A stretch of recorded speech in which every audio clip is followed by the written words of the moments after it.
कहानी। ठग। दो ठग थे। दोनों के गांव अलग अलग थे, लेकिन दोनों के गांव के करीब एक कस्बा था जहां हर सप्ताह हाट लगता था। दोनों को अपनी जरूरतों का सामान लेने भी और अपनी ठग विद्या का इस्तेमाल करने भी उस हाट में आना पड़ता था। उस समय के हाट आज के बाजार, मॉल और मेलों से अलग हुआ करते थे, लेकिन सदा ही हाट में लोग अपनी जरूरतों की पूर्ति के लिए ही आते जाते रहे हैं। जरूरतों में फर्क तब भी था और अब भी है और आगे भी रहेगा ही। एक बार दोनों ठग अपने अपने गांव से कस्बे में भरने वाले हाट के लिए निकले। दोनों के सिर पर भरी हुई एक एक बोरी थी। दोनों को अपनी बोरी का सामान देकर दूसरा सामान लाना था। गर्मी का मौसम था। पैदल चलते चलते दोनों के शरीर से पसीने के रूप में बहुत सारा पानी बह चुका था। दोनों को जोर की प्यास लगी रही थी, लेकिन हाट से पहले कहीं प्याऊ या कुआ बावड़ी मिलने की उम्मीद नहीं थी। फिर कुछ देर में दोनों कस्बे के हाट के करीब पहुंचे। हाट की शुरुआत में ही घना छायादार पेड़ था, जिसके नीचे कोल्ड ड्रिंक शॉप नहीं, एक बुढ़िया का प्याऊ था। दोनों ठगों की नजर प्याऊ पर पड़ी। प्याऊ को देख प्यास थोड़ी और बढ़ गई। दोनों ने अपने अपने सिर पर रखी बोरी को एक साथ पेड़ की छांव में पटका और पानी के मटकों की तरफ बढ़े। वहीं दोनों की कुछ क्षण के लिए आंखें मिली। दोनों ने मन भर कर पानी पिया, मुंह पर पानी के छींटे मारे, मुंह को गमछे से पोंछा, अपनी अपनी बोरी की तरफ पलटे और चूंकि तब वहां बैठने को बेंच, मुड़ा और स्टूल जैसी कोई चीज नहीं थी, सो जमीन पर ही बैठ गए। और चूंकि तब उन्होंने किसी महंगे ब्रांड के कपड़े नहीं पहने थे, इसलिए धूल लगने की भी चिंता फिक्र न थी। हालांकि पेड़ के नीचे दोनों ठगों की मुलाकात इत्तेफाकन ही थी। आज की तरह कोई ग्लोबल इन्वेस्टर मीट नहीं बुलाई गई थी। उनकी शक्लें Walmart, Bill Gates, Ambani, Tata, Birla में से किसी से भी मिलती जुलती नहीं थी। उनकी मुस्कान भी मनमोहिनी नहीं थी। वे एकदम साधारण आदमी जैसे आदमी दिखते थे और जानते थे पैसा पेड़ पर नहीं लगता है, पैसे के लिए बहुत कुछ करना पड़ता है। किसान जमीन गिरवी रखता है, औरत शरीर बेच देती है, राजा देश और रियाया को दांव पर लगा देता है, अमेरिका श्रृंखला बद्ध युद्ध करने के लिए मजबूर होता है। उन दोनों को भी कुछ न कुछ करना ही था। जब एक बार फिर दोनों की आंखें मिली, तो दुआ सलाम हुई। किस गांव से आए हैं, बात हुई। पहले ने अपनी फतवी की जेब से चिलम, तमाकू और स्यापी निकाली। दूसरे ने अपनी कमर में बंधे गमछे में से दो चकमक पत्थर और जरा सा कपास निकाला। पहले ने चिलम में तमाकू भरी, चिलम के निचले हिस्से के आसपास स्यापी लपेटी और चिलम को मुंह से लगाई। दूसरे ने चकमक पत्थर से कपास को सुलगाया, चिलम पर रखा। दोनों बारी बारी से चिलम के कश खींचने लगे। धुआं उगलते हुए पहले ने पूछा, बोरी में क्या है भैया? दूसरे ने चिलम पहले की ओर बढ़ाते हुए कहा, कौड़ियां हैं भैया। पहला फिर धुआं उगलता और मुस्कराता बोला, अरे वाह, कौड़ियों की तो मुझे तलाश थी भैया। खूब मुलाकात हुई आपसे भी, उम्मीद ही नहीं थी कि हॉट में इतनी जल्दी अपने काम की चीज मिल जाएगी।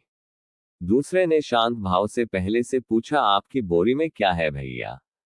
मोती है, पहले ने तपाक से कहा। दूसरा हंसता हुआ बोला, कौड़ी और मोती तो एक ही मोल है। हाँ भैया, पहले ने कहा, बात तो आपकी 16 आना सही है, तो क्यों न अपन आपस में अपनी अपनी थैलियां बदल लें? दूसरे ने कहा, क्योंकि मुझे मोतियों की ही तलाश थी। अरे भैया, आपने मेरे मुंह की बात छीन ली, पहले ने कहा। दोनों ने एक दूसरे की बोरी उठाई, मन ही मन मुस्कुराते, दुआ सलाम करते अपने अपने गांव की ओर चल पड़े। दोनों ने मन ही मन सोचा, आज तो बहुत जल्दी काम बन गया। मन ही मन दोनों को अपनी अपनी ठग विद्या पर थोड़ा थोड़ा गुमान भी हुआ। दोनों अपने अपने घर पहुंचे। पहले पानी वानी पिया, फिर खाट पर लेट कमर सीधी की और फिर प्रफुल्लित मन से बोरी का मुंह खोलने लगे। पहला बोरी का मुंह खोलते हुए बुदा बुदा रहा था, चलो आज रेती के बदले मोती ठग लाया हूं। दूसरा बुदा बुदा रहा था, आज तो कांकरों के बदले कौड़ी ठग लाया हूं। लेकिन जब बोरी के मुंह खुले तो पहले ने देखा कांकरे हैं, दूसरे ने देखा रेती है, और दोनों ठगे से महसूस करने लगे। फिर दोनों ठहाका मार कर हंसे। ठग से मिलाया ठग को, वाह रे हाट। दोनों को अपने ठगाने पर मलाल नहीं हुआ। दोनों ने अपनी अपनी खाट पर लेटे लेटे लगभग एक साथ एक ही बात सोची, जो ठग को ले ठग, वह बहुत कुशल ठग। हम दोनों ने एक दूसरे को ठगा, अगर हम दोनों एक हो जाए तो ठग ले जग। फिर तो जमीन पर दौड़े अपनी गाड़ी और आसमान में उड़े चील गाड़ी। दोनों एक दूसरे से मिलने को बेसब्र। कठिनाई से कटा सप्ताह का एक एक दिन। हाट के दिन पूरी राह चले तेज तेज कदम। पहुंचे उसी पेड़ के नीचे जिसके नीचे था प्याओ। दोनों एक साथ बोले, वाह गुरु, खूब बनाया आपने हमको। फिर दोनों एक साथ खिलखिला उठे, ऐसे पेड़ से उड़े असंख्य पक्षी एक साथ जैसे। हाथ पर हाथ ठोकते पहला बोला, गुरु, मिलकर काम करते हैं, खूब जमेगी जोड़ी। दूसरे ने भी हंसकर कहा, छीन ली भैया मुंह की बात, अब अपना ही होगा सब कुछ, क्या मोती और क्या कौड़ी। फिर कुछ सोचते हुए पूछा, पर भाई बताओ तो जरा, कहां से करे शुरुआत। पहला बेफिक्री से बोला, मेरी नजर में है एक बुढ़िया, यहां से कुछ दूर है उसका गांव। सुना है मैंने उसके बारे में कि बहुत मालदार है वह। सोने चांदी के बर्तन है उसके घर में, मोहरे रखने को घर में बनाया है तलघर। अगर ठग ले उसको, फिर जिंदगी भर की चिंता किसको। दूसरा बेसब्री से बोला, बस बस और मत ललचाओ, बताओ चलना है किधर से। पहले ने कहा, खुशी से उगता है सूरज जिधर से। दोनों ठग चले भरते डग। सूरज के ढलते ढलते पहुंचे बुढ़िया के द्वार। द्वार पर की खटखट और लगाई पुकार। बुढ़िया ने ही खोले झटपट द्वार के पट, पर पहचानी नहीं वह दोनों ठग को। लेकिन ठगों की आंखें रह गई ठगी की ठगी, जब उन्होंने देखा बुढ़िया के गले में मोती और सोने की गलसनी, कानों में सोने की टोंटी, माथे पर बालों में सोने का बोर, बाजू में बाजू बांध, कमर में कमर बांध, पैरों में चांदी की कड़ियां और बदन पर कई छोटे मोटे जेवर लटालूम। बुढ़िया ने पूछा, कौन हो तुम और ऐसे देख रहे हो क्या। तब पहला बात बनाता बोला, अरे बुआ, हमने तो तुझे पहली बार देखा तो हमारी आंखें फटी की फटी रह गई। क्या तो तेरे ठाट बाट और क्या तेरा रुतबा, हमने देखते ही पहचान लिया, तो ही है हमारी बुआ। हाँ बुआ, और तू तो हमें पहचान ही नहीं रही। दूसरा भी बात बनाता बोला, भूल गई तेरा एक भाई था, तू तो कमाने और धन जोड़ने में आई लगी कि अपने मायके को ही भूल गई, अपने भाई और भतीजों को भूल गई। बुढ़िया को मन ही मन थोड़ा पछतावा हुआ कि वह अपने भतीजों को नहीं पहचानी। भतीजे सही कह रहे हैं, पति के जाने के बाद मैं उसके काम काज और धन दौलत को संभालने में आई रमी की 35-40 बरस हो गए और मायके ही नहीं गई। बुढ़िया ने भाव विह्वल होते हुए कहा, अरे मेरे भतीजो, आओ आओ भीतर आओ, कैसा है मेरा भाई, कैसी है मेरी भाभी, अब तो तुम भी बड़े बड़े हो गए, तुम्हारे भी छोरे छोरी होंगे। पहले ने अपना नाम बताया मन, दूसरे ने बताया मोहन। फिर मन बोला, बुआ, अब माँ और पिताजी तो रहे नहीं। दूसरा मोहन बोला, लेकिन जब पिताजी की सांस की डोर टूट रही थी, उन्होंने कहा था, बेटे मन और मोहन, फला गांव में एक तुम्हारी बुआ है, वह तो मुझे भूल गई है, पर तुम उसे मत भूलना। जब अपने बच्चों की शादी करो तो तुम्हारी बुआ को जरूर जरूर लेने जाना। मन भावुक होता बोला, हाँ बुआ, अब तू मना मत करना, तुझे तेरे भतीजों के बच्चों की शादी में आशीर्वाद देने चलना ही पड़ेगा। फिर इधर उधर देखता और बुआ की कलाई में सोने के कणों को सहलाता मन आगे बोला, बुआ, मेरी माँ यानी तुम्हारी भाभी ने कहा था कि हमारा एक भाई भी है, वह कहाँ है बुआ। दिखाई नहीं दे रहा। मोहन ने भी भाई के प्रति मोह दिखाते हुए पूछा, हाँ बुआ, हमें आए इतनी देर हो गई और हमारा भाई अभी तक हमें दिखा ही नहीं, कहीं ऐसा तो नहीं कि उसे हमारा आना पसंद नहीं आया हो, या कहीं परगाम गया है। अरे नहीं नहीं बेटा, ऐसी कोई बात नहीं, तुम तो आराम से बैठो लेटो, जरा कमर सीधी कर लो, थक गए होंगे। बुढ़िया ने प्यार भरे स्वर में कहा था और बोली, वह आता ही होगा, गांव में ही है, मैंने खबर भिजवा दी है। बुढ़िया की बात खत्म होते होते तो उसका लड़का आ भी गया। बुढ़िया ने उसे देखते ही कहा, अरे बेटा होशियार, कहाँ चला गया था, देख तो तेरे मामा के छोरे, तेरे भाई आए हैं, तुझे याद कर रहे हैं। होशियार ने अपने भाइयों को देखा, बारी बारी से उनके गले मिला और अपने भाइयों से मिलकर बहुत खुश हुआ।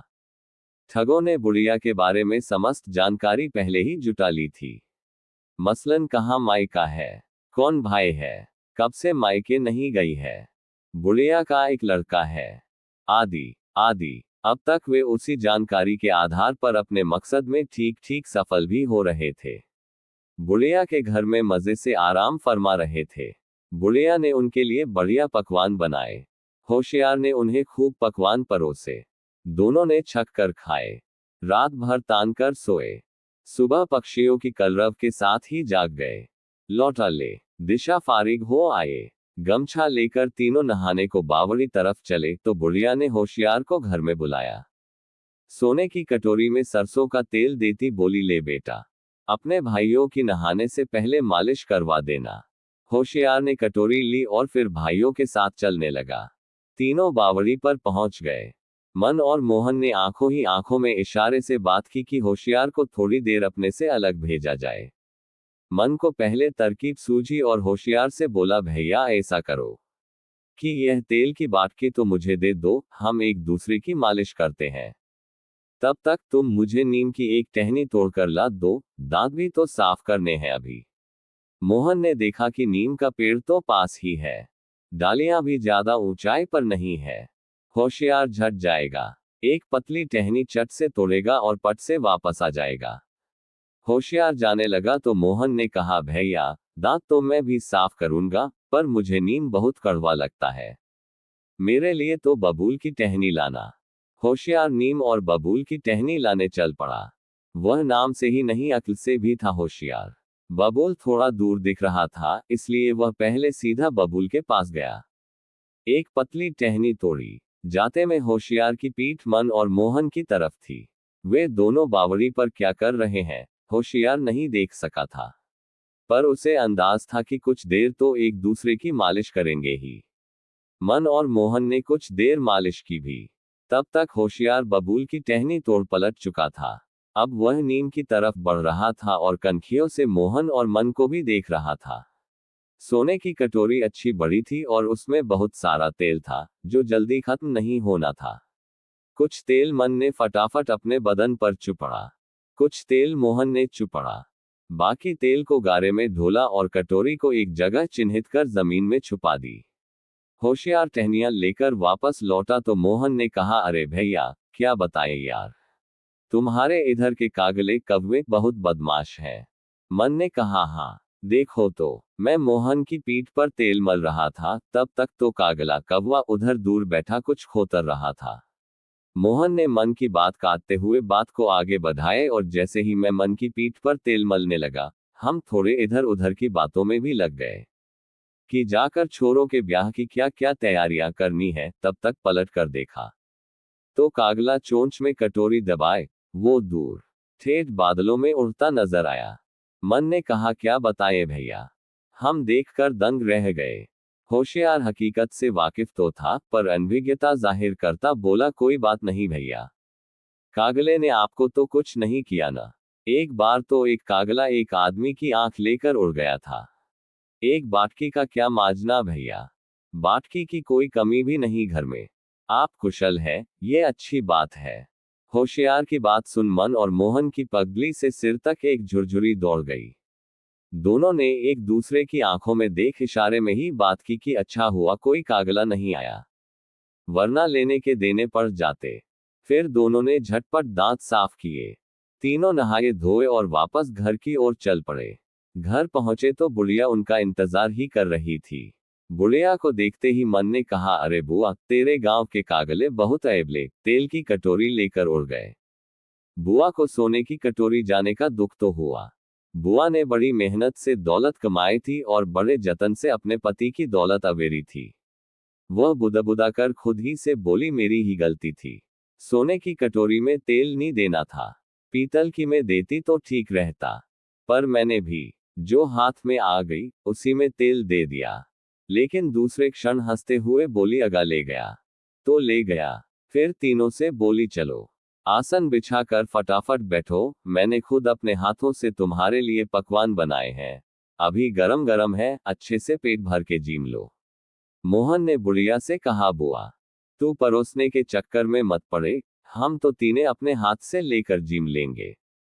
तू तो अच्छे से तैयार हो जा, अभी ठंडे ठंडे ही निकल चलेंगे, तभी सांझ तक घर पहुंचेंगे।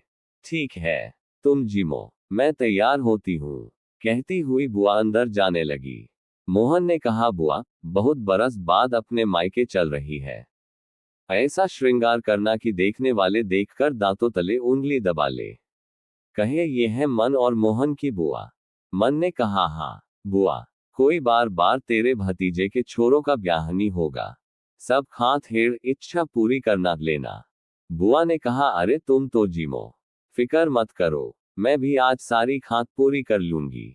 तभी होशियार बोला, अरे माँ, अब बुढ़ापे में तू भी इस चमड़ी झुलसाती गर्मी में तू कहाँ जाएगी, तू तो घर में ही मजे से पालने में बैठ, मैं नौकरों से कह दूंगा कि पंखों से हवा करते रहे।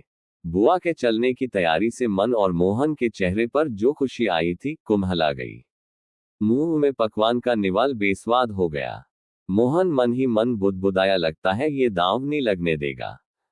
मन और मोहन की तरफ देखे बगैर होशियार आगे बोला, माँ अब नाते रिश्तेदारी में आने जाने के मेरे दिन है, मैं भी तो जरा अपना ननिहाल देखाऊं, अपनी भौजाइयों और भतीजों से मिलाऊं, थोड़े दिन वहां रहूंगा तो भतीजे मुझे काका काका पुकारेंगे, मुझे अच्छा लगेगा, यहां तो कोई काका पुकारता ही नहीं, इसलिए माँ तू रहने दे, मैं ही हो आता हूँ।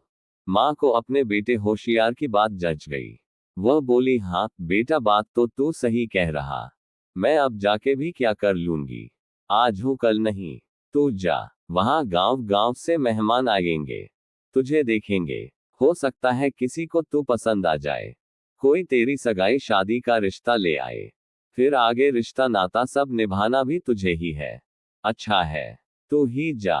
मोहन ने बुआ की बात काटते हुए कहा, भैया बुआ ठीक कह रही है, तू आज ऐसा सच संवर के चलना कि हर जवान लड़की का बाप तुझसे अपनी लड़की का रिश्ता करने को मचल उठे।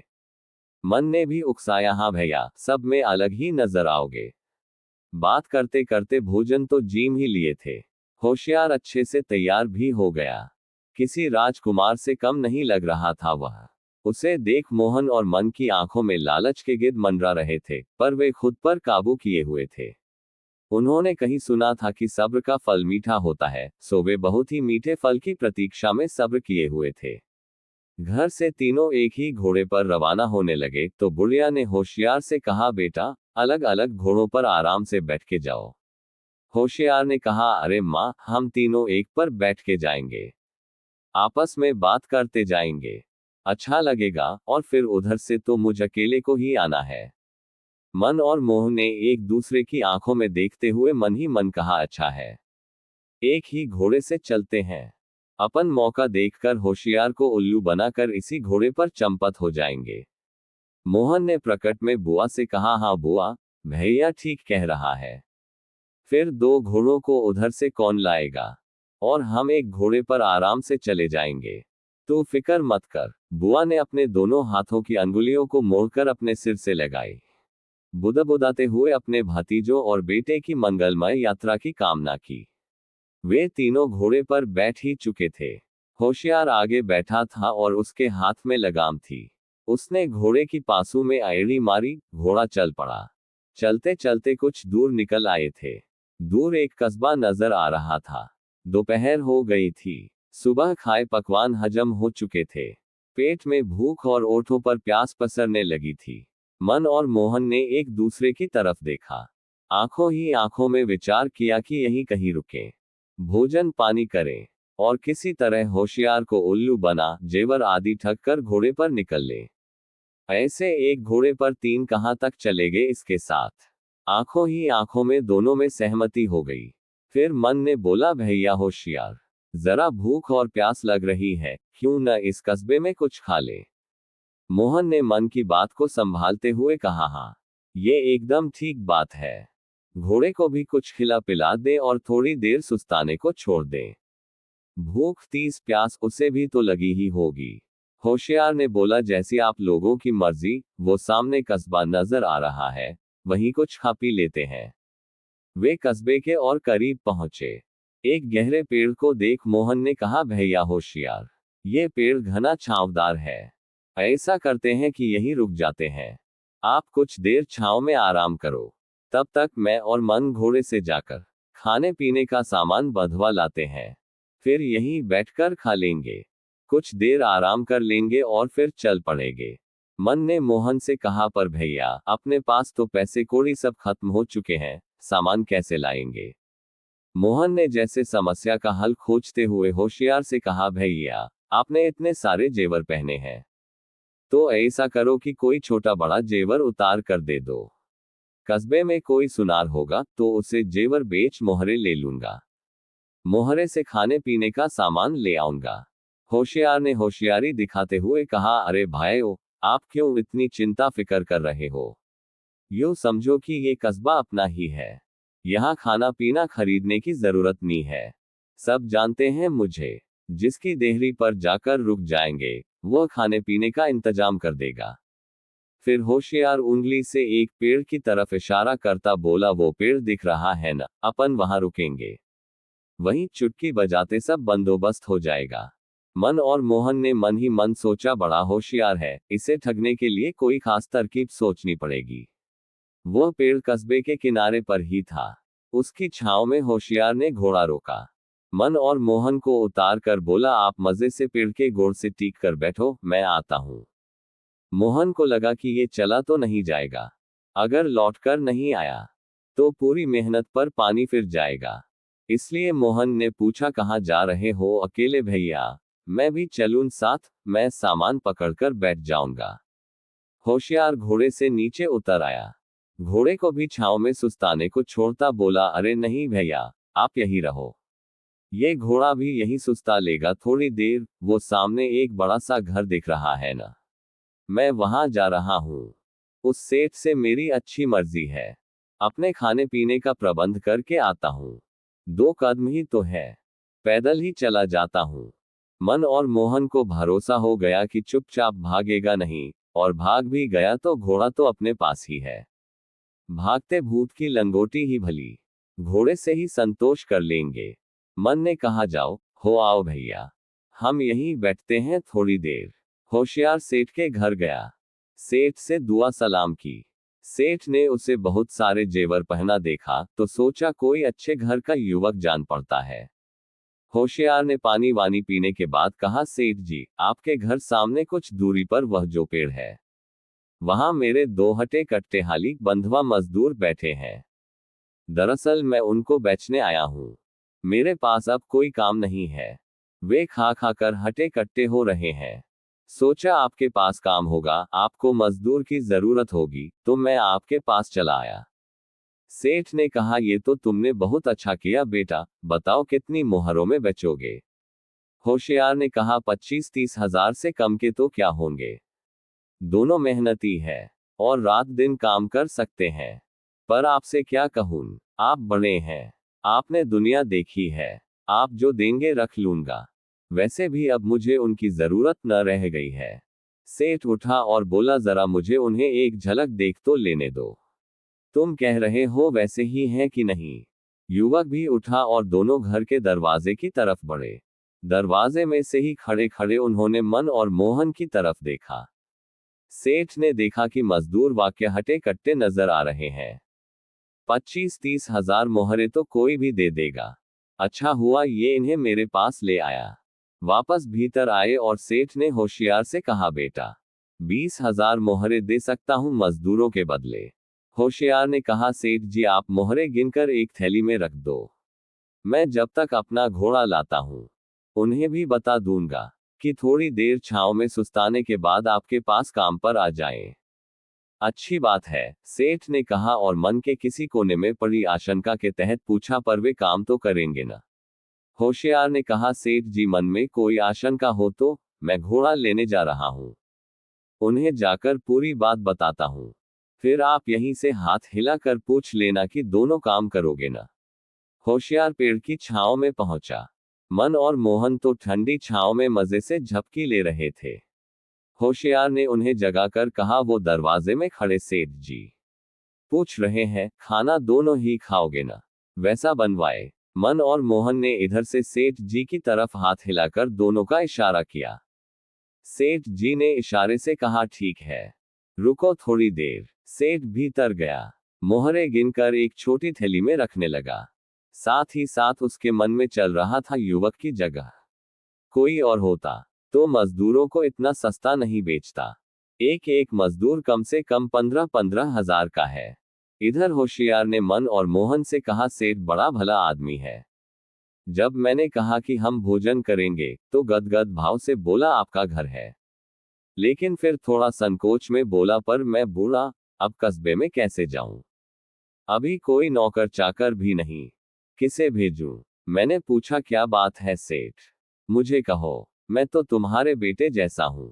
सेठ बोला, मैं आप लोगों के लिए भोजन बनवाता हूं।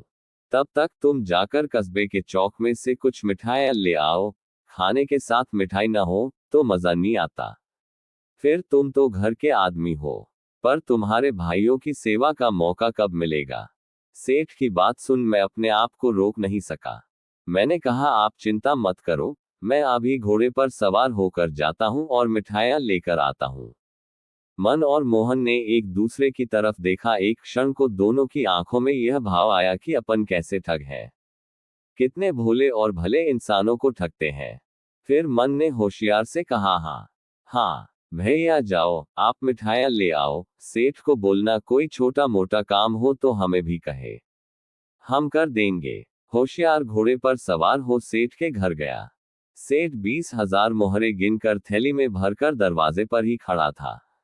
होशियार ने मोहरे ली और सेठ से कहा, सेठ, वे दोनों कह रहे हैं कि हमें काम करे को बहुत दिन हो गए हैं। काम करने को हमारे हाथ कूट छटपटा रहे हैं, जल्दी कोई काम बताओ। अगर कोई छोटा मोटा काम हो तो आज ही से करवाना शुरू कर दो। सेठ का पाला अब तक कामचोर मजदूरों से पड़ा था। पहली बार वह ऐसे मजदूर देख रहा था जो काम करने को छटपटा रहे थे। उसने फिर अपनी तसल्ली और होशियार की बात की पुष्टि के लिए जोर से चिल्लाकर पूछा, काम करोगे? मन और मोहन ने एक दूसरे की तरफ देखा और फिर एक साथ बोले, हाँ करेंगे। और मोहन वहीं का वहीं बुदबुदाया, कितनी बार पूछागे? सेठ गदगद हो गया, हाथ के इशारे से कहा, अभी रुको, वहीं काम बताता हूं। फिर होशियार को कहा, जाओ बेटा, तुम्हारा भला हो, तुमने बड़े भले और मेहनती मजदूर मुझे दिए हैं। होशियार ने भी आखिरी राम राम की और घोड़े को एड़ी मारी। घोड़ा चल पड़ा। कस्बे से गुजरते हुए एक बड़ी भव्य मिठाई की दुकान पर होशियार की नजर पड़ी। दुकान में कई तरह की मिठाइयां रखी थी। होशियार ने घोड़ा रोका और दुकान पर गया। दुकान पर एक 15-16 बरस का छोरा बैठा था। वह दुकानदार का ही छोरा था। होशियार ने छोरे से मिठाई मांगी। छोरे ने एक दोने में उससे मिठाई दी। एक दोना मिठाई खाने के बाद होशियार ने दूसरी तरह की मिठाई मांगी। मिठाइयां इतनी स्वादिष्ट थी कि खाने से उसका मन ही नहीं भर रहा था। उसने फिर तीसरी तरह की मिठाई मांगी तो छोरा बोला, भैया, आप मिठाई खाते जा रहे हो तो पैसे भी तो दो। होशियार ने छोरे की तरफ देखा और सोचा, छोरा बोली बानी और पहनावे से नौकर नहीं लगता है, हो ना हो दुकान के सेठ का छोरा है। अपने ख्याल की पुष्टि के लिए होशियार ने पूछा, तुम सेठ के छोरे हो ना बेटा? हाँ, छोरे ने कहा, पर उससे क्या, आप मिठाई के पैसे दो। अरे बेटा, तू मुझे नहीं जानता, तेरे पिता जानते हैं। सेठ से मेरी पुरानी पहचान है। वो कहाँ है? पिताजी तो घर में भोजन करने गए हैं। तो जाओ, उनको मेरे बारे में बताओ, मेरा नाम चीटा है। तुम सेठ से कहना दुकान पर चीटा आया है, चीटा मिठाई खा रहा है, उससे पैसे लेना है कि नहीं। छोरा घर में गया। उसके पिता ने रोटी का निवाला मुंह में धरा ही था। वह बोला, पिताजी दुकान पर एक चीटा आया है, मिठाइयां खा रहा है, उससे पैसे लेना है कि नहीं। दुकान के सेठ ने अपना करम ठोक लिया। बुदबुदिया, अच्छी बेवकूफ औलाद पल्ले पड़ी, ये आगे क्या न्याल करेगी। और बेटे से बोला, अरे मूर्ख, चीटा भी कभी पैसे देता है क्या? और कितनी मिठाई खाएगा? खा लेने दे, मिठाई की दुकान में चीटा नहीं आएगा तो फिर कौन आएगा? जा दुकान पर बैठ, मैं भोजन करके आ रहा हूं। सेठ का छोरा उधर गया। इधर होशियार ने अपने झोले में भी तरह तरह की मिठाइयां भरने लगा। छोरा वापस आया, तब तक वह वापस शांत खड़ा हो गया था।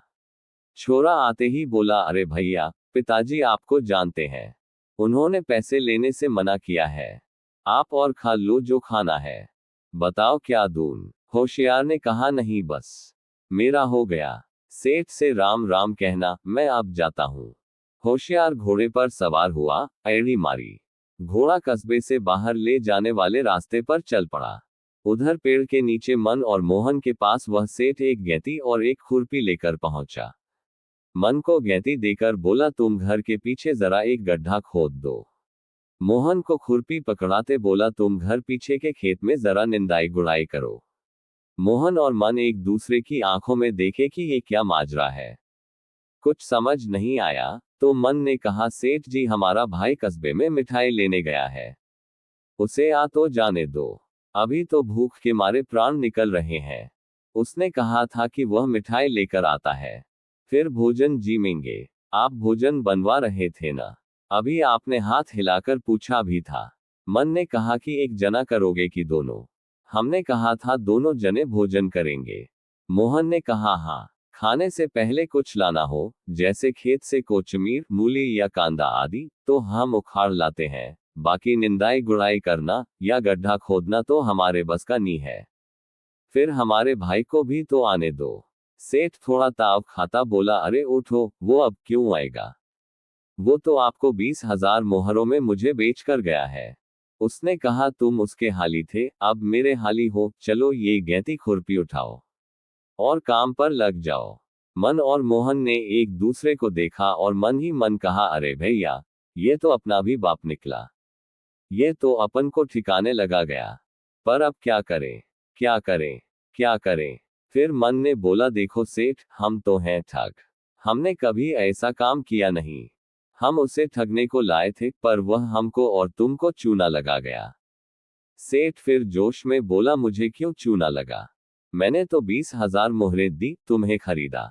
अब तुम काम करो, या फिर 20,000 मोहरें देकर चले जाओ। मन और मोहन सेठ को समझाने लगे। इधर होशियार कस्बे के दूसरे छोर पर निकल आया था। पगडंडी पर एक डोकरी और उसकी जवान छोरी कहीं जा रही थी। डोकरी और उसकी छोरी ने घोड़े की टॉप की आवाज सुनी तो ये सोचकर रुक गई कि घुड़सवार निकल जाए, फिर चलते हैं। वे पलटकर घुड़सवार को देखने लगी। घुड़सवार होशियार की नजर डोकरी की जवान छोरी पर पड़ी। वह छोरी की खूबसूरती पर एकदम मोहित हो गया। उसे लगा, अगर कोई उसकी पत्नी बनने के लायक है तो बस यही एक छोरी है। वह जैसे ही छोरी के करीब आया, उसने छोरी की पतली कमर में हाथ डाला और उठाकर घोड़े पर अपने आगे बैठा लिया। डोकरी हतप्रभ, क्या करे? वह कस्बे से ज्यादा दूर नहीं थी, पर आसपास कोई नजर नहीं आ रहा था, किसे आवाज दे। वह जोर जोर से चिल्लाने लगी, अरे दौड़ो रे, बचाओ रे, घुड़सवार मेरी छोरी को हरण करके ले जा रहा। होशियार ने कहा, देख माई, मेरा नाम जवाई है, कोई पूछे तो कहना छोरी को जवाई ले गया है। डोकरी को लगा कि मूर्ख ने अपना नाम भी बता दिया है, अब लोग ढूंढ ही निकालेंगे, किसी आसपास गांव का ही होगा। डोकरी फिर जोर जोर से चिल्लाने लगी, अरे मेरी छोरी को जवाई ले गया, बचाओ, छोरी को जवाई ले गया। होशियार ने घोड़े को जोर की एड़ी मारी। घोड़ा था तो हवा हो गया। छोरी ने घोड़े पर बैठे बैठे ही गर्दन घुमाकर घुड़सवार की तरफ देखा, उसे वह लगा भी देखने लायक। क्या गजब तो उसकी बड़ी बड़ी आंखें थी, छोरी की तरह ही गोरा रंग, होठों पर पतली पतली मूंछ की रेखा, गले में झूलते तमाम जेवर, कमर में मोहरों की थैली बंधी, और पूरा बदन जैसे तराशा हुआ। छोरी ने मन ही मन सोचा, कैसी अक्लमंदी से मेरा हरण किया, कैसे मेरी मां को बुद्धू बनाया कि छोरी को जवाई ले गया। इससे अच्छा वर और कहां मिलेगा। छोरी घोड़े पर आराम से बैठ गई थी। उसने मान लिया था कि अब यही उसका पति है। घोड़ा दौड़ता हुआ कस्बे से दूर जा रहा था। पीछे लगातार डोकरी के चिल्लाने से भीड़ जमा हो गई थी। डोकरी लोगों से कहने लगी, उधर आम के पेड़ों तरफ जवाई गया है, वह घोड़े पर मेरी छोरी को बैठा ले गया है। एक आदमी बोला, कैसी बात करती है डोकरी, बुढ़ापे में अकल भी चरने चली गई लगता है। अरे छोरी को जवाई ले गया तो इतना चिल्ला पुकार करने की क्या जरूरत है? यूं ही पूरा गांव भेला कर लिया। डोकरी ने दूसरे आदमी की बाह पकड़ कहा, अरे वीर, ये समझ नहीं रहा, जवाई मेरी छोरी को जबरन उठा ले गया है। मेरी छोरी जवान है, खूबसूरत है, उसके साथ कोई ऊंच नीच हो गई तो मैं तो किसी को मुंह ही नहीं दिखा पाऊंगी। उसे जल्दी पकड़ो, कुछ करो। वह आदमी भी डोकरी से अपनी बाह छुड़ाता बोला, ये डोकरी इंसान है कि क्या है? जवान छोरी को घर पर बैठा के रखेगी तो जवाई कब तक नहीं ले जाएगा? वो तो ले ही जाएगा, उसका हक है। उसने तो अच्छा किया। और डोकरी को डपटता बोला, जवान छोरी को कोई घर में बैठाल के रखता है। डोकरी चिल्लाकर लोगों को समझाने की कोशिश करती रही कि वह जवाई उसका जवाई नहीं है। उसने अपनी छोरी का ब्याह उससे नहीं किया है। वह बस एक घुड़सवार है जिसका नाम जवाई है और जो उसकी छोरी का हरण कर ले गया है। लोगों को डोकरी की पीड़ा और बात समझ में तो आई, पर तब तक देर बहुत हो गई थी। होशियार कई कोस छेक आया था। तभी होशियार की नजर एक घने पेड़ पर पड़ी और उसने देखा पेड़ की छांव में एक आदमी बैठा है। पेड़ से कुछ दूर धूप में कपड़े सूख रहे हैं। होशियार भी घोड़े को छांव में ले गया। उसने पहले अपनी पत्नी सुगंधी को उतारा, फिर वह उतरा, छांव में बैठे आदमी से राम राम की और पूछा, यहाँ कहीं नदी है? आदमी एक तरफ इशारे से दिखाता बोला, उधर है, और अपने बारे में बताया, मैं राजा का धोबी हूँ, वहीं पर कपड़े धोकर लाया हूँ। सुगंधी धीमे स्वर में होशियार से बोली, तभी तो मैं सोच रही थी कि यह इतने महंगे और सुंदर कपड़े लत्ते किसके सूख रहे हैं। लगता है राजा रानी और राजकुमारी के हैं। होशियार ने सुगंधी को गमछा दिया और कहा, इसे बिछा लो। सुगंधी ने गमछा बिछाया। तब तक होशियार ने अपनी पीठ पर से झोला निकाला। झोले में से कई तरह की मिठाइयां निकाली, सुगंधी को दी, थोड़ी धोबी को दी और कुछ अपने घोड़े को खिलाने लगा। धोबी को मिठाई बहुत स्वादिष्ट लगी, पर उसे मन ही मन यह अच्छा नहीं लगा कि घुड़सवार घोड़े को भी मिठाई खिला रहा है। धोबी ने मिठाई खाते हुए बोला, मुसाफिर भैया, मिठाई तो बड़ी स्वादिष्ट है, कहाँ से खरीदी? होशियार भी मिठाई खा रहा था। उसने अभी अभी एक बड़ा टुकड़ा मुंह में रखा था, सोचा थोड़ा चबा लूं फिर बोलूं। लेकिन तब तक फिर धोबी ही बोल उठा, मुसाफिर भैया, बुरा मत मानना, पर आप घोड़े को ऐसे मिठाई खिला रहे हो जैसे कहीं से फोकट में लाए हो। होशियार अब तक मिठाई का टुकड़ा खा चुका था। वह मुस्कुराता बोला, धोबी काका, आपने ठीक पहचाना, फोकट में ही तो लाया हूं। धोबी को आश्चर्य हुआ, इतनी बढ़िया और इतनी तरह की मिठाइयां फोकट में कौन देगा? उसने फिर पूछा, कहां से लाए हो भैया?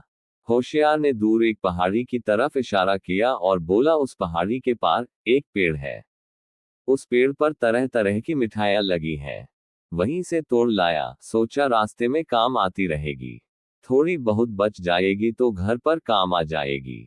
आश्चर्य से धोबी की आंखें फटी और मुंह खुला का खुला रह गया। मन में लालची कीड़ा कुलबुलाया, लेकिन वह बात को खरी पक्की करने के लिहाज से फिर बोला, क्यों मजाक करते हो भैया? मैं यहाँ नदी पर बरसों से कपड़े धोने आ रहा हूँ, कभी नहीं सुना उधर पहाड़ी के पीछे मिठाई का पेड़ है? होशियार ने उसकी तरफ कुछ दूसरी तरह की मिठाई के 2-3 टुकड़े बढ़ाते हुए कहा, धोबी काका, मैंने तो सही बात कही, अब आपकी मर्जी, मानो ना मानो। पेड़ पर जितनी डगालें हैं उतनी ही तरह की मिठाइयां हैं। अब धोबी के मन में असंख्य लालची कीड़े एक साथ कुलबुलाए थे। कीड़े इतने बड़े और इतने ज्यादा हो गए थे कि धोबी का खुद पर काबू न रहा और बोला, मुसाफिर भैया, थोड़ी देर आप यहाँ सुस्ताओ, तब तक मैं भी एक आध थैली मिठाई तोड़ लाऊं। बच्चे मिठाई पाकर खुश हो जाएंगे। आप जरा देखना, राजा रानी और राजकुमारी के कपड़े सूख रहे हैं, हवा में न उड़ जाए, ढोर डंगर गंदे न कर दे। होशियार ने कहा, धोबी काका, आप तो फिक्र मत करो, मिठाई तोड़ लाओ, हम अभी यहीं सुसाएंगे, घोड़े को नदी पर पानी पिलाएंगे, हमें भी प्यास लग रही है, पर आप ज्यादा देर मत करना। धोबी ने झटपट थैली उठाए और बोला, नहीं भैया, देर क्यों करूंगा, बस यूं समझो कि दौड़ के गया और भाग के आया। धोबी सचमुच में दौड़ता हुआ जा रहा था। थोड़ी ही देर में धोबी आंख से ओझल हो गया। होशियार और सुगंधी ने वहां सूख रहे सारे कपड़े धोबी के खाली झोलों में भरे, घोड़े पर लादे और खुद सवार होकर चलते बने। दूर एक दो गांव छेक के एक पेड़ के नीचे रुके। पेड़ बरगद का था। उसकी जड़ें नीचे तक झूल रही थी। होशियार ने बरगद की जड़ों को कपड़े पहना दिए। फिर दोनों पेड़ की छांव में बैठ मिठाई खाते हुए आमोद प्रमोद की बातें करने लगे। अभी थोड़ी ही देर हुई थी कि एक व्यापारी बैलगाड़ी लेकर उधर से गुजरने लगा। व्यापारी ने पेड़ पर कपड़ों को झूलते देखा। फिर उन दोनों को देखा और फिर सोचा, ये क्या माजरा है। पेड़ पर कीमती वस्त्र टंगे हैं। आदमी औरत छांव में बैठे बात कर रहे हैं और शायद कुछ खा भी रहे हैं। व्यापारी अपनी बैलगाड़ी को पेड़ के करीब ले गया।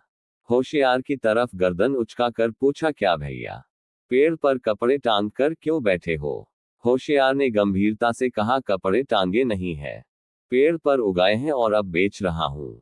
क्या? व्यापारी ने आश्चर्य से पूछा और फिर मुस्कुराकर बोला, मजाक कर रहे हो? नहीं, मैं क्यों मजाक करने लगा। होशियार ने गंभीरता से ही कहा था। व्यापारी ने थोड़ा और कुरेदना चाहा, अच्छा तो बताओ जरा, पेड़ पर कपड़े कैसे उगते हैं? होशियार ने फिर कहा, क्या है भैया, मेरे एक गुरु थे, बहुत ही पहुंचे हुए थे। उन्होंने मुझे एक गुरु मंत्र सिखाया था। मैं उस मंत्र को रोज सुबह इस पेड़ पर फूंकता हूँ, फिर इंतजार करता हूँ। धीरे धीरे कपड़े उगाते हैं। ऐसा मुझे रोज एक बार करना होता है। गुरु ने कहा था कि अगर रोज इस्तेमाल न करूंगा तो मंत्र अपना असर खो देगा। रोज आम लोगों के कपड़े लत्ते उगते हैं तो सुबह सुबह ही बिक जाते हैं। आज राजा, रानी और राजकुमारी के कपड़े उगाए तो अभी तक बिके नहीं। देखो कोई खरीदार आएगा तो बेचकर चला जाऊंगा। व्यापारी कपड़ों का ही व्यापार करता था। उसने सोचा, अगर ठीक ठाक दाम पर ये कपड़े मिल जाए तो अच्छा मुनाफा कमाया जा सकता है। उसने अतिरेक विनम्र होकर पूछा, क्यों भाई, इन सभी कपड़ों के क्या दाम लोगे? होशियार ने अपना गणित कमजोर बताते हुए कहा, अब क्या लूंगा साहब, मैं तो ये जानता हूं कि आज के कपड़े अच्छे दाम वाले हैं। देखो तो जरा, वो उधर राजकुमारी की उत्तरी है और रानी की चुनरी की किनोर पर सोने के तार में मोती झूल रहे हैं। मुझे तो आप पर भरोसा है, आप ही हिसाब किताब से दे दो। व्यापारी मन ही मन खुश हुआ, पर खुशी को चेहरे पर जाहिर न होने दिया। भीतर ही भीतर खुद से बोला, शक्ल से लगता नहीं, पर है अनपढ़, जो दे देंगे धर लेगा। सारे कपड़े कम से कम 70-80 हजार मोहरों के तो होंगे ही। इसे 50,000 मोहरें भी दे देता हूं तो भी एक दिन में 30,000 मोहरों का फायदा है। व्यापारी बैलगाड़ी से नीचे उतरा, होशियार के करीब गया और बोला, देख भाई, मैं 50,000 मोहरें दूंगा। तेरी मर्जी हो तो बोल, नहीं तो मैं जाता हूं। होशियार ने कहा, ठीक है सेठ जी, आपने हिसाब लगाया है तो ठीक ही लगाया होगा। मैं तो ये धंधा करते करते उगता ही गया हूं। एक तो हिसाब किताब में कच्चा, ऊपर से रोज अलग अलग तरह के कपड़े उगाते हैं पेड़ पर। अब क्या कीमत है उनकी? क्या नहीं, हर आदमी आपसा भला नहीं होता, कोई कोई तो ठग कर भी चला जाता है। अब तक होशियार के साथ रहते रहते सुगंधी भी कुछ गुर सीख गई थी। बोली, अरे सेठ जी, हम तो सोच रहे हैं किसी को ये पेड़ और वह मंत्र ही बेच दे जिससे पेड़ पर फूंकने से कपड़े उगते हैं। व्यापारी के मन में लालच का समुद्र हिलो मारने लगा। उसने कहा, आपने कितना भला सोचा। आपकी मर्जी हो तो मुझे ही बेच दो, मैं तो कपड़ों का व्यापारी ही हूं। मैं आपको उस मंत्र और पेड़ के बदले 50,000 मोहरें अलग से दे सकता हूं।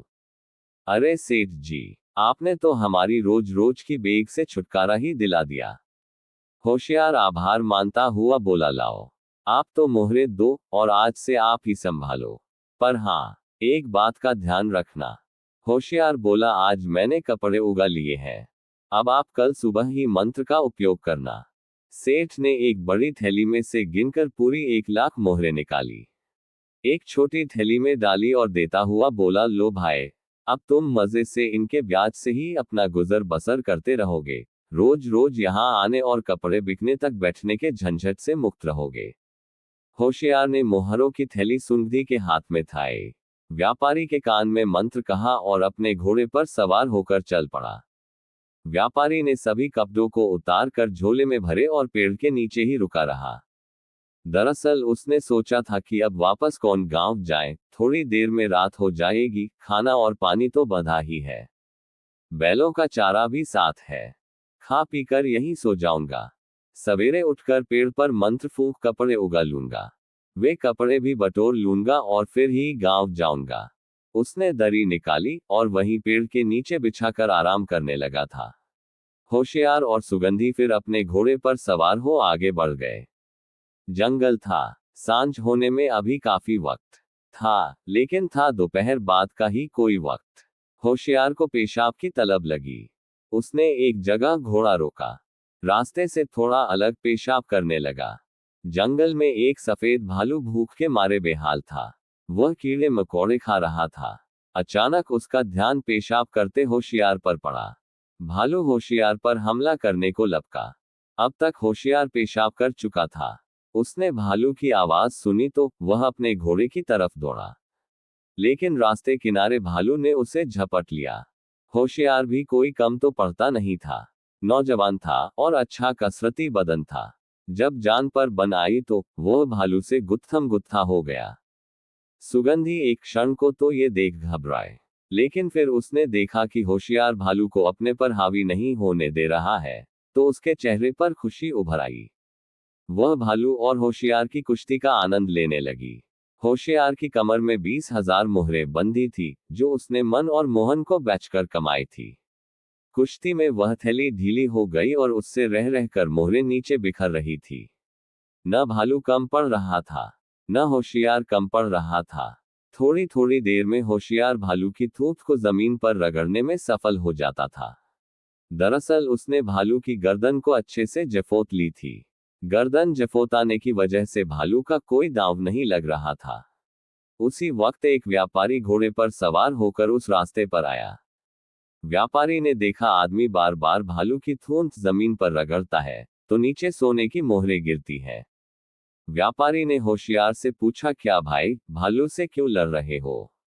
भालू ने हमला किया हो तो इसे मारने में मदद करूं क्या?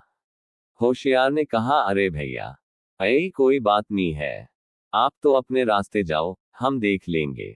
होशियार ने अपनी कांख में भालू की गर्दन कस के पकड़ रखी थी। पसीना पसीना हो रहा था। व्यापारी और होशियार आपस में बात कर रहे थे, तभी सुगंधी भालू और होशियार के आसपास बिखरी सोने की मोहरों को खुशी खुशी बटोरने लगी। व्यापारी के मन में लालची भेड़िया गुर्राने लगा। वह मन ही मन खुद से बोला, गुरु हो न हो, कोई राज की बात है।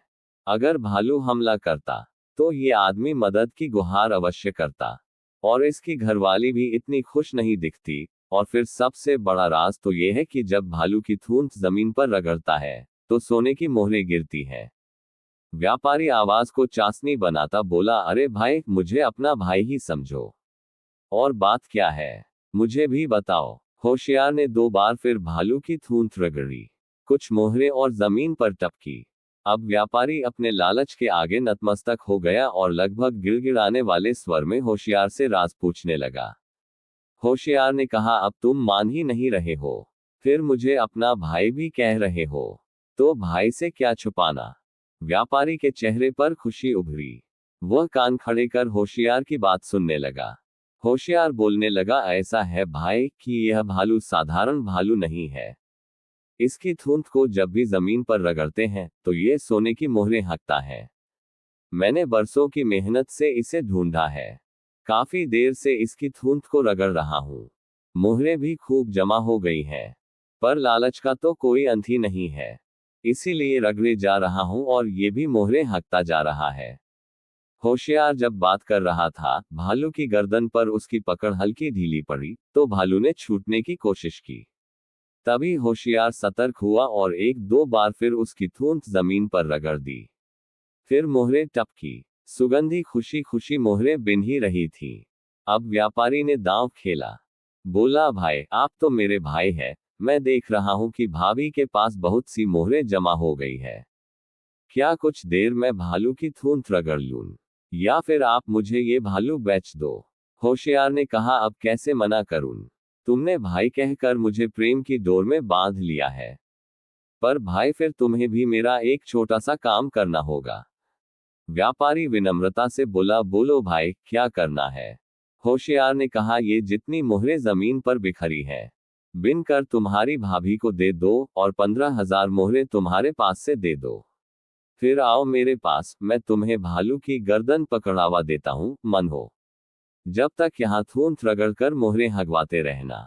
व्यापारी के पास कुल 15,000 मोहरे ही थी, पर उसने खुशी खुशी दे दी।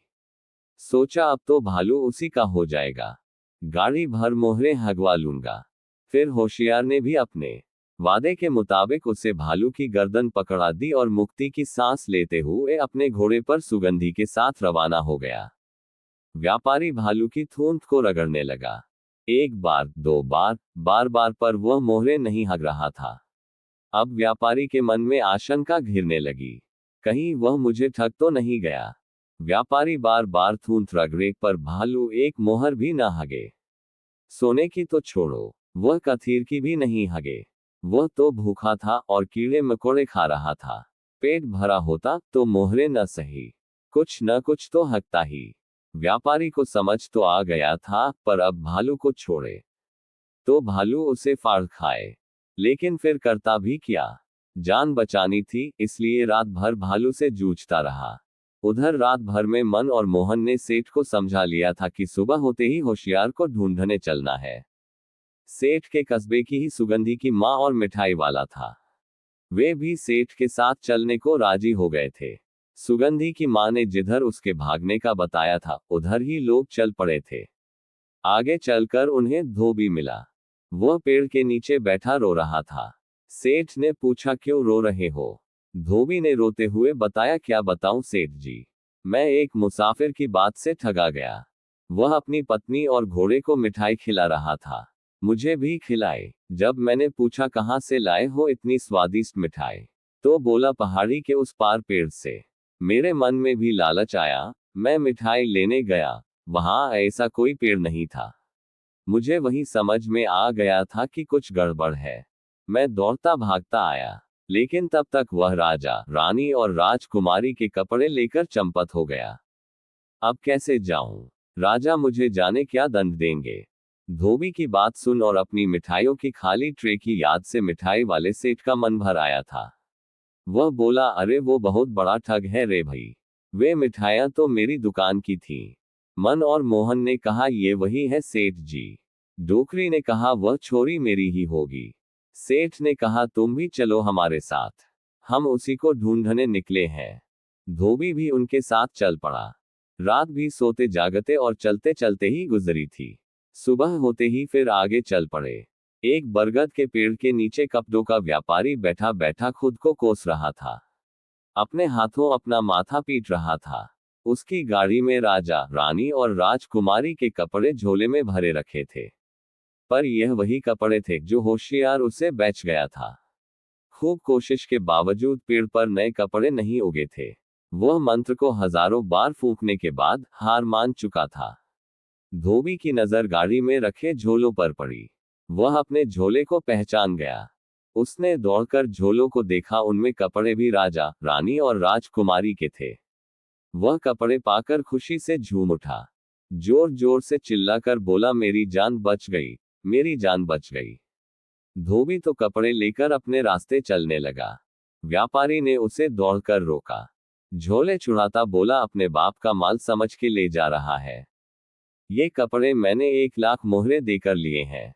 मन और मोहन ने एक दूसरे की तरफ देखा और आंखों ही आंखों में कहा, यार, होशियार तो अपने बाप का भी बाप निकला। उन्हें पछतावा हुआ कि वे होशियार की मां को ठगने गए। उन्हें ठगने की बजाय उसके साथ काम करना चाहिए था। पर अब क्या करें, हो गया जो होना था। सेठ को पूरी बात समझ में आ गई थी। उसने उस व्यापारी को रोकते हुए कहा, गरीब धोबी पर क्यों झुंझलाते हो? तुम्हें जिसने ये कपड़े बेचे थे, असल दोषी तो वो है। उसने हमें भी ठगा है। हम उसी को ढूंढने जा रहे हैं। तुम भी साथ चलो, उसे ढूंढकर सभी अपना अपना हिसाब चुकता कर लेंगे। वह व्यापारी भी उनके साथ चल पड़ा। और आगे चले तो उन्होंने उस व्यापारी को भालू से लड़ते देखा। सबने मिलकर भालू को मार गिराया। व्यापारी ने अपनी भी कथा सभी को सुनाई और वह भी उनके साथ चल पड़ा। चलते चलते सांझ को होशियार के घर पहुंच गए सभी। होशियार घर ही पर था। वह सभी को अपने यहाँ देखकर खूब प्रसन्न हुआ। वह सभी की मेहमानों की तरह आवभगत करने लगा, लेकिन वे सब तो उस पर झुंझला रहे थे। सेठ ने कहा, तेरी मेहमान नवाजी की जरूरत नहीं है हमें, तू तो जो जो हम सबसे ठग कर लाया है वह सब वापस कर। अभी सेठ की बात पूरी भी नहीं हुई थी कि डोकरी ने सुगंधी का हाथ पकड़ कहा, चल बेटी, ये लाकड़ा का लिया, तुझे जबरन हरण कर लाया था, कुछ किया तो नहीं। सुगंधी अपनी माँ से कुछ कहती उससे पहले कपड़े का व्यापारी अपनी मोहरें मांगने लगा। इस तरह होशियार के घर में हलातौल मच गई। होशियार की माँ आंगन में आ गई और होशियार से पूछने लगी, ये सब कौन है और ये क्या चाहते हैं? क्या मैं लठैतों को बुलवाऊं? लठैतों का नाम सुन सभी चुप हो गए। फिर सभी ने एक एक कर होशियार की माँ को अपनी दुख भरी दास्तान सुनाई। माँ ने होशियार को डपटा और कहा, जो भी लाया है अभी का अभी लौटा सभी को। होशियार की माँ की नजर मन और मोहन पर पड़ी तो जैसे वह भीतर ही भीतर कट के रह गई। एक क्षण को उसे अपने जने पर जैसे लज्जा आ रही थी। वह लगभग रुंधी आवाज में बोली, निर्लज्ज, तूने अपने मामा के छोरे मेरे भतीजों तक नहीं छोड़ा। होशियार की माँ की बात सुन सभी को भरोसा हुआ। मोहरे वापस मिलने की उम्मीद बंधी। सुगंधी की माँ ने भी राहत की सांस ली। सेठ ने मन और मोहन की तरफ देख आंखों ही आंखों में कहा, ठीक कह रहे थे कि होशियार तुम्हारा भाई है, पर बताओ क्या जमाना आ गया, भाई भाई को ठगने से बाज ना आता। फिर होशियार अपनी माँ से बोला, माँ, अपन को क्या कमी है जो मैं इनसे एक एक दो दो मुट्ठी मोहरे ठगूं। माँ के चेहरे पर आश्वस्ति का भाव आया कि बात ठीक है, लेकिन उसके मन में प्रश्न उठा कि फिर ऐसा क्यों किया, तूने मेरी नाक क्यों कटवाए? मन और मोहन सबके पीछे खड़े थे। वे होशियार और उसकी माँ के सामने आने से बच रहे थे, लेकिन होशियार उन्हें अपनी तरफ बुलाता हुआ बोला, देख माँ, तू इस मन और मोहन को अपने भतीजे मानती है, पर ऐसा नहीं है। माँ की आंखें आश्चर्य से चौड़ी हो गई। चेहरे की झुर्रियों पर गुस्से की चमक बढ़ गई और वह बुदबुदाए, अब तू मेरे भतीजों को मेरे भतीजे ही नहीं मानता, तुझे हो क्या गया है? होशियार ने धीरज का साथ नहीं छोड़ा और वह बोला, माँ, दरअसल ये दोनों तेरे भाई के बेटे बनकर तुझे ठगने आए थे।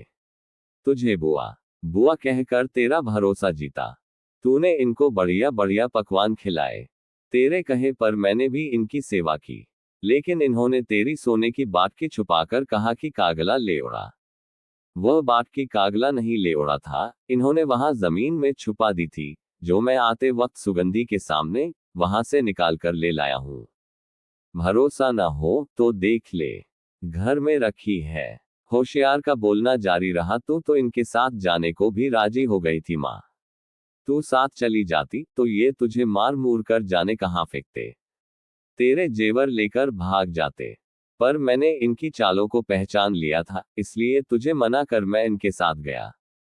होशियार की बात सुन मन और मोहन को अपने किए पर पछतावा हो रहा था।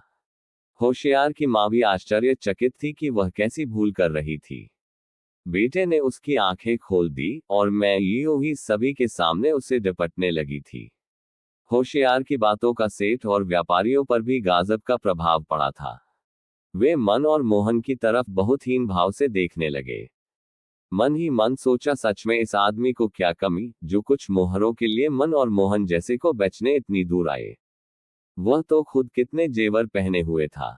उसके गले में पहनी एक एक माला हजारों मोहरों की थी, और उसकी माँ के ही बदन पर लाखों मोहरों के जेवर हैं। सुगंधी की माँ भी यह सब देख सुन चमत्कृत थी। उसकी बेटी के बदन पर भी जेवर लटालूम कर रहे थे। सोच रही थी कि गरीबी के कारण हीरे जैसी बेटी से भी कोई रिश्ता करने को राजी नहीं हो रहा था। कोई रिश्ता आता भी तो वह दहेज के लिए इतना मुंह फाड़ता कि मैं गरीब चाहकर भी बेटी का ब्याह न कर पा रही थी। सुगंधी के बदन पर जितने जेवर हैं, इतने तो कभी मैंने अपनी जिंदगी में देखे भी नहीं। और क्या गजब, तो उसके बदन पर जेवर फब रहे हैं। सुगंधी की मां मन ही मन भाव विह्वल हो उठी थी। वह कभी सुगंधी को, कभी जवाई को और कभी देवी समान उनकी मां को देख रही थी। सुगंधी अपनी मां को देख रही थी। उसका हाथ थपथपाकर उसे आश्वस्त कर रही थी कि चिंता मत कर मां, मैं यहां खुश रहूंगी। तेरा जवाई लाखों में एक है। होशियार का अपनी मां से बोलना समझाना जारी था, मां तू बहुत भोली है, तेरा मन नर्मदा के पानी की तरह निर्मल है। पर माँ, ये सेठ, ये व्यापारी और ये सब के सब बहुत बड़े और क्रूर ठग है। ये गांव के भोले भाले लोगों को पीढ़ी दर पीढ़ी से ठगते चले आए हैं। इनके मन में कोई दया भाव नहीं है। एक आना की चीज की 10 मोहरे लेते हैं। गरीब का गला काटते हैं, उसे रोज रोज ठगते हैं। कभी कभी तो राजाओं मंत्रियों के साथ साठ गांठ कर गांव के गांव और देश के देश ठग लेते हैं। लोगों को इतनी मधुर वाणी से ठगते हैं कि उन्हें ठगाने का एहसास ही नहीं होता है। अब व्यापारियों के चेहरों के भाव बदलने लगे थे। उन्हें लगने लगा कहीं ये फिर से कोई उल्टो देने वाला नहीं है। एक व्यापारी बोला, पर भाई, हम तो व्यापारी हैं, सारी तिकड़म करते ही इसलिए हैं कि कुछ नफा हो। नफा ना हो तो व्यापार ही क्यों करें? होशियार ने कहा, आप ठीक कह रहे हैं, पर नफे की कोई सीमा भी तो हो। आप नफे के लालच में किसानों के घर बार खेती बाड़ी बिकवा दो। लकड़ी, कोयला, पानी, नदी, जंगल और हवा बेचने लगो। तो सेठ, ये लालच कहाँ जाकर रुकेगा? बोलो तो जरा। होशियार की बातों से सेठ और व्यापारियों की आंखें खुल गई थी। उन्होंने तो कभी सोचा भी नहीं था कि जमीन, लकड़ी, कोयला, खदान, नदी, जंगल, पहाड़ और पानी बेचकर भी अकूत धन कमाया जा सकता है। अभी तो जिसके मन में जो आया वो करते हैं। कोई रोकने टोकने वाला नहीं। जल, जंगल, खेत और पहाड़ जैसे नंगे भूखे किसानों के बाप के हैं। सेठ के मन में आया, अगर राजा के साथ साठ गांठ कर नदी खरीद लूं तो फिर गांव के गांव पानी खरीद कर पिएंगे। पानी तो सभी की जरूरत है। मुनाफा ही मुनाफा। एक व्यापारी के मन में आया, अगर जंगल खरीद लूं तो किसी को घर, हल, बखर, गाड़ी, बग्घी, चिता कुछ भी बनाना हो या सिर्फ रोटी ही सेंकनी हो। बगैर लकड़ी के तो किसी का काम ही नहीं चलता। हर आदमी मुझसे लकड़ी खरीदेगा। मेरी तो चांदी ही चांदी हो जाएगी। एक व्यापारी के मन में आया, मैं किसानों से जमीन खरीदूंगा। पर जब किसानों की जमीन कम पड़ने लगेगी तब तक जंगलों के कटने से खाली हुई जमीन खरीदने लगूंगा। जनसंख्या तो लगातार बढ़ना ही है। लोगों को रहने के लिए घर भी लगेंगे ही। मैं तब सोने के भाव जमीन और घर बेचूंगा। ऐसे ही किसी ने तेल के भंडार खरीदने का सोचा, किसी ने गैस के भंडार और किसी ने कुछ सोचा। लगभग सभी व्यापारी एक साथ बोले, भाई, तू मुझे मेरी मोहरे दे, मुझे जाना है, कुछ जरूरी काम याद आ रहा है। होशियार की माँ बड़े अधिकार और स्नेह से बोली, नहीं नहीं, इतनी रात में मोहरे लेकर कैसे जाओगे? ये घर है आपका, आप जो भी हो, पर अभी तो हमारे मेहमान हो। मैं अभी सभी के लिए बढ़िया खटिया लगवाती हूँ। उस पर कपास की रुई गद्दे और सेमल की रुई के सिरहाने रखवाती हूँ। फिर आप सभी के लिए हम सास बहू अच्छे अच्छे पकवान बनाते हैं। आप पकवान जीमना, रात भर आराम करना, सुबह सभी अपनी अपनी मोहरे लेकर रवाना हो जाना। फिर वह सुगंधी की माँ के पास गई। उसका हाथ पकड़ बोली, बयान जी, आपको सुबह भी नहीं जाने दूंगी। आपको तो मन भरने तक यही रखूंगी। आप चलो भीतर, आपका बिस्तर लगवाती हूँ। इतना स्नेह, इतना अधिकार और प्यार देखकर सुगंधी की माँ की तो आंखें ही भर आई थी। पर चून की कंदील का उजाला था, सिर पर लुगड़ी उड़ी थी, किसी की नजर नहीं पड़ी तब तक उसने आंखें पोंछ ली थी। रात में सभी ने बढ़िया पकवान जी में एक एक खटिया पर पसर कर लेट गए। होशियार की माँ और सास भी सो गई। होशियार और सुगंधी अपने कमरे में चले गए। लंबे चौड़े आंगन में खटियों पर व्यापारी करवट बदलते रहे थे। हवा बहुत ही सुहावनी चल रही थी, लेकिन नींद किसी को नहीं आ रही थी, क्योंकि किसी के जहन में जंगल, नदी, खदान खरीदने की रूपरेखा आकार ले रही थी। किसी के मन में जमीन की खरीदी बिक्री का गणित चल रहा था। जिसके मन में जैसा ख्याल था वह उसी के विस्तार और गुणा भाग में खोया था। नींद न आने की एक खास वजह यह भी थी कि उनमें से कोई भी अपने संभावित मुनाफे का ठीक ठीक अनुमान नहीं लगा पा रहा था। ये भी नहीं सूझ रहा था कि इतने धन को कहां संभाल कर रखेंगे। हालांकि उन्हीं में से एक था जो ये सोच रहा था कि मैं इन सब के धन की सुरक्षा के लिए बड़े बड़े गोडाउन बनवाऊंगा, जहां सभी की मोहरें जमा करवाऊंगा। सुरक्षा के लिए बहुत सारे रक्षक रखूंगा। उन्हें अच्छे से अच्छे लुटेरों, डाकुओं से लड़ना सिखाऊंगा, बल्कि कुछ डाकुओं और लुटेरों को ही रक्षक बना लूंगा। जिस भी देश का राजा, मंत्री और व्यापारी गोडाउन में मोहरों को जमा करेगा, उससे मोहरों की देखभाल और सुरक्षा के बदले मोहरें वसूल करूंगा। ऐसे ही मैं भी बहुत बड़ा धनवान हो जाऊंगा। यूं सोचते सोचते सभी की नींद चाले चढ़ गई थी और उनका करवट दर करवट बदलना जारी था। होशियार अपनी होशियारी से ये सब अपने कमरे की खिड़की की दरार में से देख रहा था। वह उनके मन की बेचैनी उसी वक्त भाप गया था जब सभी बारी बारी से अपनी मोहरें मांग रहे थे। जरूरी काम का बहाना बना रात में ही जाना चाह रहे थे। दरअसल होशियार भी तभी से सोच रहा था ऐसा क्या किया जाए, ठगों को मोहरें भी न देनी पड़े और माँ की डपट भी न सुननी पड़े। इन ठगों को सबक सिखाना भी जरूरी है। हालांकि व्यापारियों के मन में पनपते लालची कीड़ों को मारना मुश्किल है। तभी उसके मन में एक ख्याल आया और उसने सुगंधी से कहा, मैं अभी दिशा फारिग होकर आता हूँ। सुगंधी ने मजाक किया, पेट के बड़े कच्चे हो जी, कि पहली रात है तो घबरा रहे हो। होशियार कुछ नहीं बोला, मुस्कुराता हुआ पीछे के दरवाजे से बाहर निकल गया। तेज तेज कदम से गांव के चौकीदार के घर पहुंचा। चौकीदार को जगाया। वह होशियार को देख चौंक उठा और फिर पूछा, क्या बात है भैया?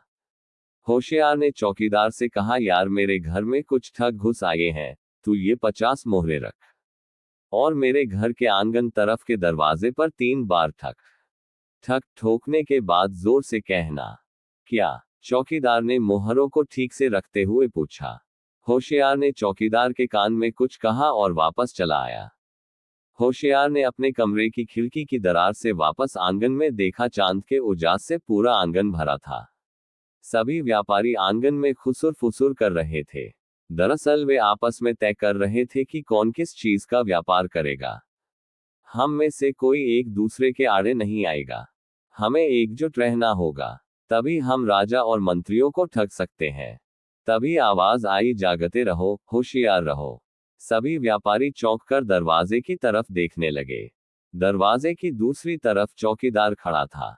उसके एक हाथ में कंदील और दूसरे में लाठी थी। उसने लाठी से ही दरवाजा ठकठकाया था। चौकीदार जानता तो था ही कि क्या कहना है। वह ऊंची आवाज में बोला, गांव में किसी के यहाँ कुछ राज्यद्रोही छुपे हुए हैं। आज रात गांव में राजा के सिपाही आ रहे हैं। हर घर की तलाशी होगी। जब तक तलाशी न हो जाए कोई भी सोएगा नहीं। पकड़े जाने पर राज्यद्रोहियों को और पनाह देने वाले को तुरंत मृत्यु दंड दिया जाएगा और जो राज्यद्रोहियों की खबर देगा या उन्हें पकड़वा देगा उसे राजा की ओर से मुंह मांगा इनाम दिया जाएगा। व्यापारियों ने जैसे ही चौकीदार की डोंडी सुनी, उनके तो होश ही फाख्ता हो गए। एक पसीना पोंछता बोला, भैया होशियार का क्या भरोसा, इनाम के लालच में गुपचुप रूप से खबर कर दे। दूसरा बोला, हाँ भाइयों, उस पर भरोसा नहीं कर सकते, वह बड़ा शातिर है। मैं तो कहता हूं, चंद मोहरों का क्या माजना, जान है तो जहान है। तीसरा बोला, और क्या, वैसे भी अपनी नजर में तो अब तो खजाने ही खजाने हैं, चुपचाप खिसक ले अपन तो। मन ने सोचा, इन व्यापारियों ने तो अपने अपने बारे में ही सोचा है, हमारे बारे में तो कुछ सोचा नहीं है, अपन क्यों खिसके। और वह बोला, पर चलेगे कैसे भैया, दरवाजा तो बंद है और फिर चांद भी तो कैसा चमक रहा है, किसी ने देख लिया तो कहीं कोई चोर समझकर धो न दे अपन को। मोहन समझ गया कि मन यही बात क्यों कर रहा है। वह स्पष्ट बोला, और फिर आपके साथ भागने पर हमें क्या मिलेगा। अब व्यापारी भी समझ गए कि माजरा क्या है। एक स्वर में बोले, तुम राजा, मंत्री और हमारे बीच तालमेल बैठालना, माने दलाली करना, तुम्हें दोनों तरफ से अच्छा खासा बट्टा कमीशन मिलेगा। अब मोहन और मन भी व्यापारियों के साथ भागने को तैयार हो गए थे। फिर मोहन बोला, हमने घर से देखा है, एक दरवाजा पीछे भी है, उसी दरवाजे से अपन चुपके से निकल चलते हैं। आगे आगे दबे कदमों से मनमोहन चलने लगे, पीछे पीछे व्यापारी। जब वे दरवाजा खोलकर घर से 10-20 कदम दूर चले गए, तब होशियार दरवाजे के बीच खड़ा उन्हें हाँक देता बोला, अरे रुको रुको, सवेरे अपनी अपनी मोहरें लेकर जाना, यूं रात में कहाँ जा रहे हो। फिर दूसरी तरफ से व्यापारियों के कानों में चौकीदार की आवाज पड़ी, अरे कौन भाग रहा उधर, राजा के दुश्मन राज्यद्रोही हैं क्या। अरे रुको, फिर जैसे सिपाहियों को हाँक देता बोला, जल्दी आओ, राज्यद्रोही भाग रहे हैं।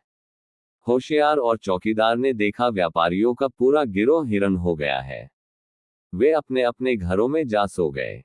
व्यापारियों ने पलट कर देखा, पीछे कोई नहीं आ रहा है। पर फिर भी वे रुके नहीं। किसी गांव कस्बा में भी नहीं रुके। वे सीधे राजधानी पहुंचे। मनमोहन ने अपनी भूमिका बखूबी निभाई। महाराजा से उनकी सांठ गांठ करवाई। फिर देखते ही देखते जरूरत की हर चीज पर व्यापारियों का कब्जा होने लगा। अब तो इस बात को बरसों बरस बीत गए। राजा बदला, राज करने का ढंग बदला, व्यापार में भी बहुत कुछ अदला बदला, पर नहीं बदला तरक्की का रास्ता कभी। दिन 100 गुनी, रात 1000 गुनी तरक्की होने लगी, हो रही है, और जाने कब तक तरक्की का पहिया यूं ही देश की गर्दन पर से गुजरता रहेगा।